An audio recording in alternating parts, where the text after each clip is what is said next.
Hey guys, welcome to the Black Film Guild. Walter here, and today I want to talk to you guys a little bit about exposure. There's 5 major things that I kind of use in order to make sure that I get exposure. So I'm going to just go ahead and run through those, and then we'll talk about it a little bit more in depth as we go on. The first being lighting. That's the most important thing, the amount of light outside or inside, and making sure that the exposure is good. Usually you want to use a histogram to kind of figure that out, and we'll talk more about that later.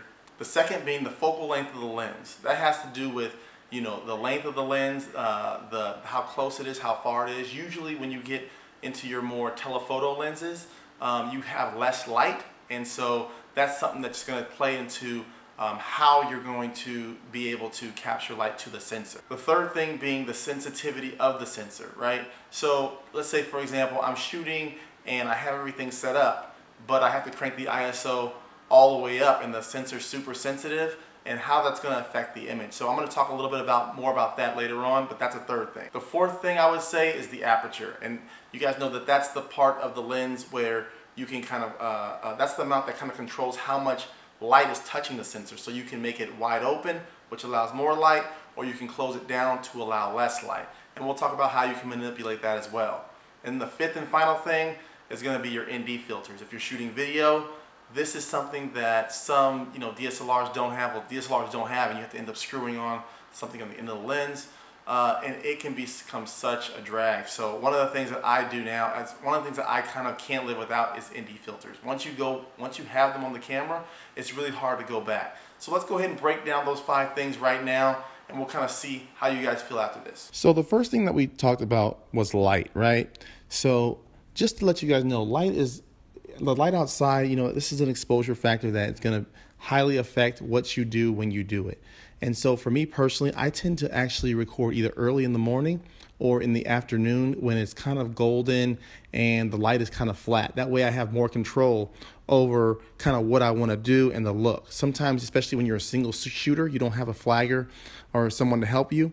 And so this is going to be the easiest thing. If you're shooting at high noon, you're going to get a lot of shadows under the eyes.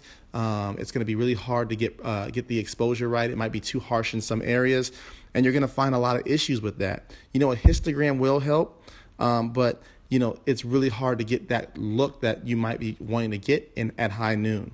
And if you're trying to, let's say for example, you're trying to expose for someone's skin tone, and you also don't want the background to be blown out, it becomes very difficult in certain cases. And also another thing you want to know is that if you overexpose anything, you're going to lose information. So once something is overexposed, remember, you can never get that information back. If it's underexposed, you can still get a little bit of that back, but you always want to make sure that the exposure is set well, and just remember about that lighting, right? So the second thing we talked about was the focal length of the lens.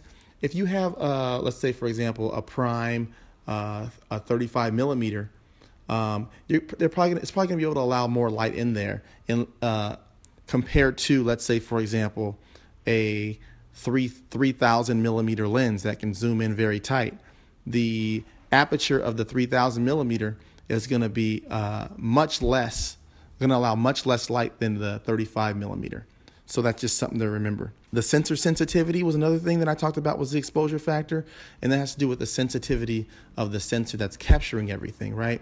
So let's say, for example, I have my shot set up. I'm shooting at 30 frames a second, right? So that means my shutter speed is probably going to be around 1/60th, right?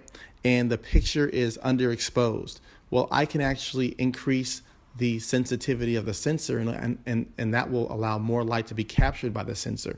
And so that's another way that I can kind of manipulate the exposure. The fourth thing is the aperture, and that has to do with the amount of light that's let in by the lens. So if something is underexposed and I'm stopped down to like f8, f11, well then I can, and it's actually an f2.8 lens, I can actually open up the aperture to allow more light in. And some people might say, well, why do you need to do that? Why can't you just lower the shutter speed, right? Well, the thing is that you usually want to double the shutter speed to the frame rate that you want. So if I want to shoot at 1/30th of a second, I'm probably going to have the shutter speed around 1/60th, and that's going to give me that look that I want. And so those kind of things are fixed. You can't really change that. You can't just lower the shutter speed to 1/10 of a second and expect to get more light that way, because your video is not going to look the way that you kind of want it to. And then the last thing, which I think still is like the most important thing, is ND filters. This thing is a savior of time. It makes your life so much easier, and I love ND filters built into cameras. So when you might say, well, what does the ND filter actually do? Well, I'm gonna show some examples on the screen, but just to let you know, it's pretty much like a shade on the sensor. So let's say, for example, I have my shot set up at for 1/60th of a second, and I am currently trying to shoot at 30 frames a second, but the picture is completely blown out. And I kind of like the background, I like the way everything looks, but the picture is completely blown out. Well, what I can do is I can actually just throw on an ND filter, which if it's built in, you just push a button, and that will knock down some of that light. And I can put it down to the point where I like the look with a matter of a couple of button pushes. Now, if you don't have ND filters built in, you have to actually get an accessory that's going to screw onto the end of the lens, or you can have somebody who's flagging. If you have a production crew, it's much easier. But if you don't, it can become very difficult. So ND filters, I think, is probably really, really high on my list. And yeah, those are the 5 things, guys. I hope that helped. So let me know what you guys think about the exposure factors. We got light, we got focal length of the lens, we got sensor sensitivity, we got aperture, and we got ND filters. All right, guys. So that's the kind of list that I have. So we have the light that's kind of outside. We have the focal length of the actual lens. We have the sensitivity of the sensor.